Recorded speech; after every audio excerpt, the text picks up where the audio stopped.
A brief overview about the topics that will be covered in this video. First, we will see what exactly are restriction enzymes and the types of it, that is endonucleases and exonucleases. Then we will see how these enzymes are named. Then a few terms to be familiar with in order to understand this topic better, that is recognition sites, sticky ends and blunt ends. Then we will look at restriction modification system, types 1, 2 and 3, with special emphasis on type 2 system. And then we move to how exactly the type 2 restriction enzymes are used in gene cloning. And finally, we will look at a very interesting system called the CRISPR-Cas system. Restriction enzymes are those enzymes which are mainly found in bacteria and which function in breaking the phosphodiester bond in nucleic acid polymers. Now, as we all know, the phosphodiester bond is that bond that links two consecutive nitrogenous bases in a nucleic acid chain, and this is the bond that is broken by these enzymes.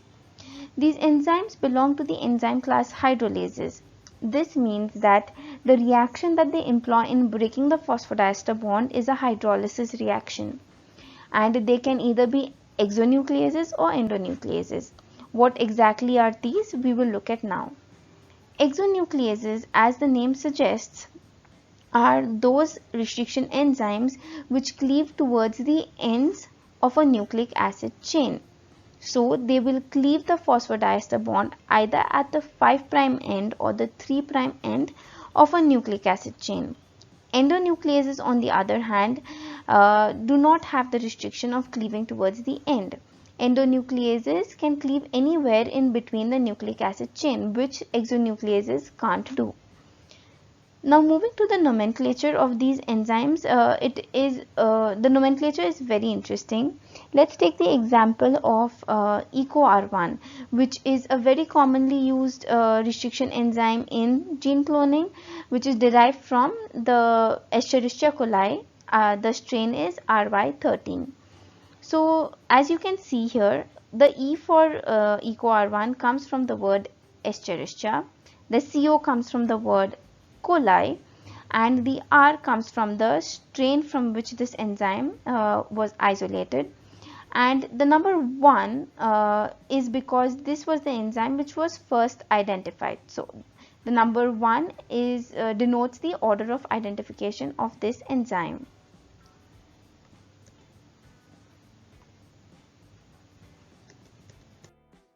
Now, before going ahead, let us get familiarized with a few terms that are important in order to understand further concepts. Recognition sequence and types of ends. Now, recognition sequence is also known as a restriction site. As I said earlier, the endonucleases can cleave anywhere, cleave the phosphodiester bond anywhere in between a nucleic acid sequence. The nucleic acid sequence can be of any length, 100 bases or a few hundred or a few thousand bases, or even more than a few thousand bases. The restriction enzyme will not just go at any random place and cleave the DNA. Instead, it will have a very specific sequence of bases that it recognizes, binds to, and then initiates its further action. This very specific sequence is called its recognition sequence or restriction site. Each restriction enzyme will have its own specific sequence of bases that it recognizes, and this sequence is usually 6 to 8 base pairs long. Now, this sequence can either be palindromic or it can be non-palindromic. A palindrome is a word that when spelled backwards spells the same. For example, the word mom, when spelled backwards, spells mom. The word Malayalam, similarly, when spelled backwards, spells Malayalam. In terms of a DNA sequence, when I say palindromic sequence, it has a slightly different meaning. This is the example of a palindromic sequence. As you can see, in the first strand, in the 5' to 3' direction, the bases are in the order GAA-TTC. Similarly, on the second strand, again in the 5' to 3' direction, the base is spelled GAA-TTC, similar to the first strand. So when speaking in terms of DNA, A palindromic sequence is that sequence that spells the same on both strands in the same direction. So the directionality is very important. Now when the restriction enzyme goes and binds to this recognition site and cleaves it, it can produce two types of ends by cleaving the two strands in different ways. The first one is a blunt end. So if the restriction enzyme cleaves the double-stranded DNA in such a way that the ends produced have no overhangs, these ends are called blunt ends. And the second is a sticky end. If the restriction enzyme cleaves the double-stranded DNA in such a way that overhangs are produced, those kind of ends are known as sticky ends. Now let's keep all of this in mind while looking at our further slides. The restriction enzymes that are produced by the bacteria exist as a restriction modification system in the bacteria. This restriction modification system has two components. One is the restriction component that includes the restriction enzyme itself, and second is the modification component, which includes a methylase enzyme. Now the function of this methylase enzyme is to methylate the bacterial DNA. It methylates in that place that is recognized by the restriction modification system.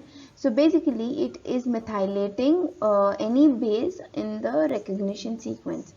Now why this is important is that this function of the methylase enzyme prevents the bacterial genome itself getting degraded by the restriction enzymes that are produced in the bacteria. Based on the domain structure, the cofactor requirements, length and symmetry of the recognition sequence, and position of cleavage, this restriction modification system is divided into three types, types 1, 2, and 3. Now the type 1 restriction modification system consists of just one enzyme, which is multi-subunit, and in that enzyme the different subunits have different functions. One subunit is for the recognition, so it will recognize the restriction site. The other is for cleavage, that will perform the breaking of the phosphodiester bond, and the third is the methylation subunit. If the recognition sequence recognized by this enzyme is already methylated, then cleavage will not take place. Another feature about the restriction enzyme is the cleavage, site of cleavage. So the type 1 restriction enzyme cleaves about 1000 bases away from the recognition site, which means that the site at which the recognition subunit is recognizing and the cleavage subunit is cleaving is about 1000 bases away. Coming to the type 2 restriction modification system, this is the system, and the restriction enzymes from this system is the one which is widely used in gene cloning, and this is which is important to us. In this system, as you can see, we have two separate enzymes altogether. The one enzyme is responsible for recognition and cleavage, and the other enzyme is responsible for methylation. This restriction modification system can cleave at the site of recognition. It has the ability to do that. And coming to the type 3 system, it is again one entire enzyme like the type 1 enzyme, but it has just two subunits. And in this enzyme, the methylation and recognition functions are present on one subunit, whereas the cleavage function is present on another subunit. And this cleaves about 24 to 26 base pairs away from the recognition sequence. Now, since type 2 restriction enzymes are widely used in gene cloning and molecular techniques, let us look at them in more detail. A few features of the type 2 restriction enzymes are that the recognition sites for these enzymes are palindromic sequences. The site of cleavage is at or near the restriction site. The cofactor they require for their activity is magnesium ions. The other two types, they have their own cofactors that they need, but for type 2 restriction enzymes, it is distinctly Mg2+ ions. and their nuclease and methylase units are separate. That means that the cleavage and recognition subunit enzyme is different, and the methylation enzyme is different. Now, the type 2 restriction enzymes are further classified into various subgroups. This subgroup classification is not a distinct subgroup, but rather it highlights a particular salient feature of the enzymes that belong to this class. So, in the beginning, when type 2 restriction enzymes were classified, they were classified based on these first few features that I mentioned.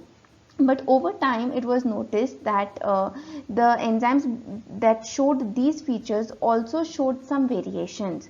For example, certain enzymes like HPH1 showed it cleaved away from its recognition site, and also it recognized asymmetric sequences, that means non-palindromic sequences. But instead of putting it under a separate type of restriction enzymes, they were classified into subgroups. So you can look at this as salient features, these subgroups as highlighting salient features of the enzyme. And also it is possible that one enzyme can belong to various subgroups depending on what kind of features it exhibits. Some examples are EcoR1, EcoRV, PST1 and HIND3 that belong to the type 2 restriction enzymes. And these are a few examples of how cleavage is done by these enzymes. Now, as you might remember, I mentioned that there can be two types of ends produced, sticky ends and blunt ends. But among the sticky ends, again, there can be two types. So over here, EcoR1 cleaves its restriction site in a way that produces sticky ends. But the sticky ends has an overhang on the 5' site. If you see the PST1 diagram, it is also cleaving its recognition site in a fashion that produces sticky ends. But over here, the sticky ends has a 3' overhang, and EcoRV is cleaving its restriction site in a fashion that produces blunt ends. Another term that we need to be familiarized with is isoschisomers. So it is not important that one restriction site can be recognized by only one enzyme. It can be possible that one restriction site is recognized by multiple enzymes, and that they are cleaved in multiple different ways. So the enzymes that recognize the same restriction site but cleave that restriction site in different ways are known as isoschisomers. Now, keeping in mind the terms and concepts that we have seen, let's see how exactly the type 2 restriction enzymes are used in gene cloning. In gene cloning, what is done is your insert, your target gene, is delivered into your host cell using a vector. So for this you need to ligate your insert to the vector, and how it is done is in this way. Your insert has restriction sites, maybe for one enzyme or multiple enzymes. In this example, it has for two enzymes, that is BAMH1 and EcoR1. And the vector has similar restriction sites for BAMH1 and EcoR1. These insert as well as the vector is subjected to digestion with BAMH1 and EcoR1, and the resulting overhangs or cuts are produced. Now you can see, since BAMH1 has been used to cleave the restriction sites on the insert as well as the vector, the overhang that the insert has will be complementary to the overhang that the vector has. Similar case with the EcoR1 restriction site. So since the vector has complementary ends for the ends of the insert, you can ligate this insert to your vector very easily using DNA ligase, and what results after that is your vector that contains your insert, that is your target gene. Now in this example there were only two restriction sites, but in commercial vectors that are used like PUC18, there is a site called as multiple cloning site. This site will have multiple recognition sequences for multiple enzymes. So the amount of restriction enzymes you can use will not become a limitation by using multiple cloning site. Now let's move on to a very interesting system called the CRISPR-Cas system, which is a genome editing tool and has revolutionized the field of genome editing. It was awarded the Nobel Prize in the field of chemistry in 2020, and the scientists credited for its discovery are Emmanuel Charpentier and Jennifer Doudna. CRISPR is an adaptive immune system of bacteria that is used for fighting viral infections. It stands for clusters of regularly interspaced short palindromic repeats, and it functions along with an endonuclease called a Cas9. So from this name you can imagine that there are short palindromic repeats which are regularly interspersed from each other. This system is the CRISPR system. Now how exactly is it used in gene cloning? Let us take a look at it. So what happens in the CRISPR-Cas9 system in bacteria is that the bacterial genome has this CRISPR system. This CRISPR system consists of palindromic repeats regularly interspaced, and in between them will be a spacer sequence. This spacer sequence is taken from viral genomes. So whenever a bacteria gets infected by a virus, the viral genome that enters the bacteria is cleaved by the Cas proteins that is closely associated with the CRISPR system, and then any short fragment of it is integrated into the bacterial genome as a spacer between the palindromic fragments. Now this is upon the first encounter of a bacteria with a virus. This particular genomic sequence that has your repeat and then the spacer which corresponds to the viral genome is transcribed, and when it is transcribed it forms a pre-CRISPR RNA. This pre-CRISPR RNA is then bound by Cas proteins again. The Cas protein comes and binds to the palindromic fragment over here, the piece of the RNA that corresponds to the palindromic fragment, and then it will cleave. So what we are left with is a short piece of the palindromic fragment, the spacer now RNA, the spacer RNA, and then again a bigger piece of the palindromic fragment.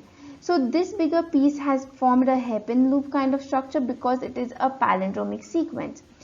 This is what associates with the Cas proteins. So basically you have your spacer fragment which is corresponding to the viral genome, and then you have an RNA that is associated with this endonuclease that is called that is Cas. Now this RNA is known as guider RNA. In the next step, what happens is this RNA can scan the entire cell for any new foreign DNA, and if it finds its match, since it has been taken from a viral genome, its match will also be a viral genome. If it finds its match, it will bind to it, associate with it, and the associated Cas proteins can then cleave the new foreign target into pieces. So if the bacteria again encounters the viral genome for a second time, this time the bacteria has small RNA molecules that are associated with the Cas endonuclease.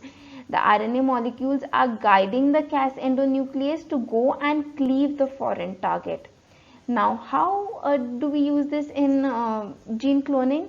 What can be done is, instead of having this viral RNA fragment, we can synthesize our own short RNA fragments based on the areas of any genome that we want to cleave, and then let it associate with the Cas9 system, the Cas system, and then allow it to introduce breaks wherever we want in the genome.